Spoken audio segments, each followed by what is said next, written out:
business person, I've been asked to, when I asked Malvika as to what I should be talking about, she told me that I should talk about my practical experiences, and as you leave this academic world, what is the real world going to look like?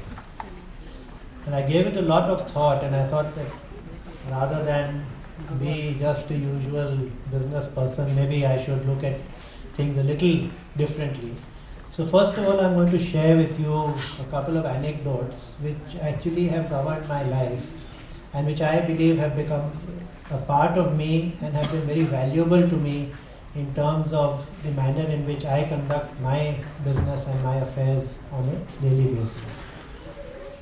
The first of them goes back to the time when I just passed out of school, and I was as keen as each one of you to actually further my education, and my belief was that I would like to go out, be independent, and as part of my education not only go through the academic process of learning but also go through the practical process of living on my own. But coming from a conservative Marwadi family, I was denied that opportunity when I got out of school, because the criteria was that I could not go alone, and before I decide to go I should at least get married. So nevertheless I did not go, but I was sent to Mr. G.D. Birla, who really needs no introduction, because my grandfather had started his business career under Mr. G.D. Birla's, not only under his tutelage but actually worked for him. So G.D. Birla spent hardly 10 minutes with me. I mean, that's it. Either he didn't agree with what I had to say, or he felt that I did not have any much more learning which I could imbibe. So, but the only thing which he told me was that if you want to grow your business and you want to grow in life, you must learn how to trust. And I think this message has remained with me. And every time that I hire a person or look at my dealings with people, my first instinct is to trust people. And I think that in today's world this becomes increasingly important, because it is becoming more and more difficult to trust. But unless and until you have this fundamental quality of first trusting people, I think it is almost impossible to grow as a person and to grow your business. Because as you grow in business, you become more and more dependent on people around you, whether they are your employees, whether they are customers, whether they are your suppliers, or whether they are workers, or whoever they are. You have to ultimately rely on other people to run your own business. And I think this one big quality of trust, this has remained with me as a message which I think that I would like to share with you. The second message which I would also like to share, and this goes back many years later, and it was my grandfather's 80th birthday when we asked him that what would be your message to all of us, because we were 7 siblings, I mean in terms of cousins. My father, there are 5 brothers, and so they were, but we all asked him this question, and to all of us he told us in a Marwadi phrase which I will not repeat, but essentially there is a very difficult translation of that, but the manner in which I have translated it is that you should have the ability to lose gracefully. Now this is something which is a huge message. I don't know how much you would think about it, but it's really a powerful message, that you should have the ability to lose gracefully, because my grandfather believed in relationships and he never compromised a relationship for money. And I think that he really wanted us to also imbibe, that whenever you do business there will be ups and downs, and there will be many occasions when you lose money where you would blame the other person for the loss. But don't let that come in your way, because at the end of the day that relationship will give you a return which may not be monetary in terms but much more satisfying in terms. And I think these 2 lessons I wanted to just share with you. And then I go on to what really is my main content, or what I wanted to do. And this I am borrowing from a poem. This poem is it's a poem from Robert Frost. Robert Frost is a Scottish poet, and he wrote a poem which is called The Mending Wall. I am not reading out the poem to you right now, but I am giving you the essence of the poem. The poem deals with two farmers who are in Scotland and who are growing.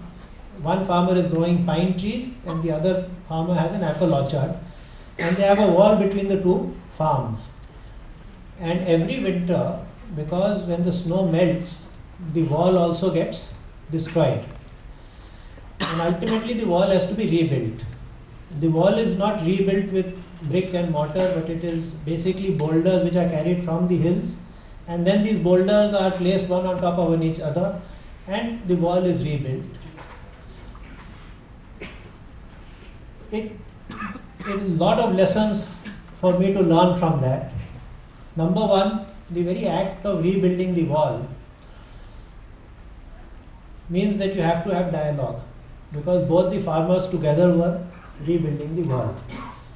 So even if you have a wall between you and another person, you must always leave room for dialogue. And that dialogue becomes necessary because this wall is destroyed every year.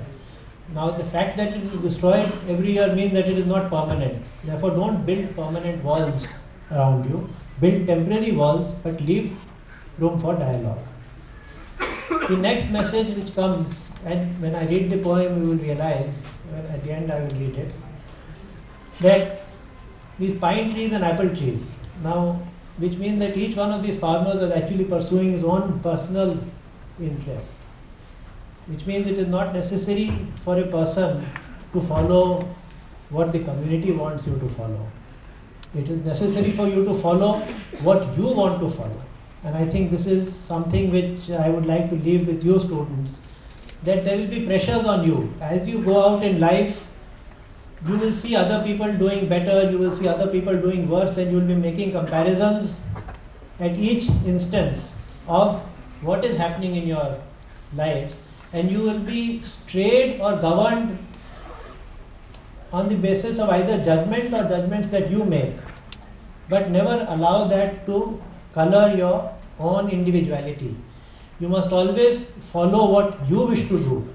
And I think the fact that one farmer wishes to grow pine trees and the other is growing an apple orchard, they are completely different in the sense that pine trees are long-term investments and apple orchards are really short-term returns which you get every year from the apples. So you have to choose in your life as to what you wish to do. I think this is also very, very critical. The third message I draw from this, and I'm actually saying that the dialogue doesn't have to be just between two people. If you take this analogy further, then this aspect of the wall or the temporary nature of the wall or the rebuilding has to be done for society. I think Dr. Rizvi in his opening speech said that when you take decisions, you must take decisions for society as a whole.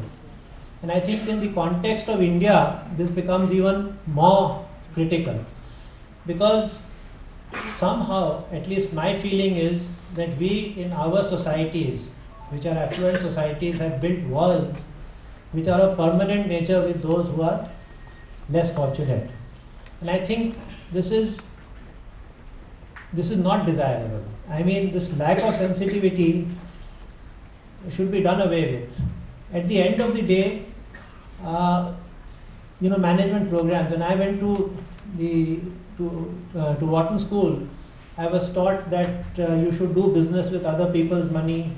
That money was really the fundamental, ultimate objective of doing business.